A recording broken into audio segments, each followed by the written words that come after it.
পিসা হুজুর সংসদে দাঁড়ায় দুটা কথা কইতে পারে, সেই সুযোগের পথ আপনারা বাই করেন।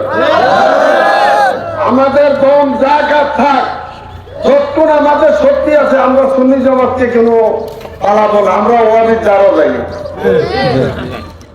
আমার একটা কথা, আমার পিসা হুজুর ওনার কাছে ক্ষমতা দিয়ে গেছে, আমরা ওনারটা নিয়ে ওনার পিছিয়ে দিয়ে আমরা আটতে আছি। আমরা কোনো ডাইনে বাম কোনোদিন যাই না।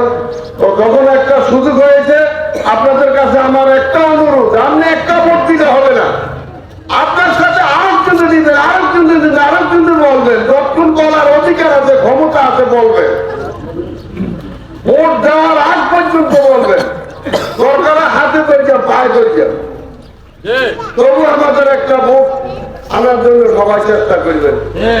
কারণ আমরা কোনো টাকা নির্বাচন করি না, নাকি আমি ভুল বলছি?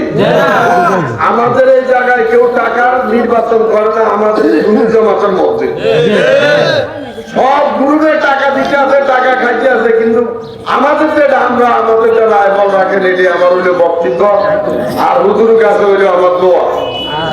হুজুর যেন আমাদেরকে সবাই হাত উঠে দোয়া করে যান।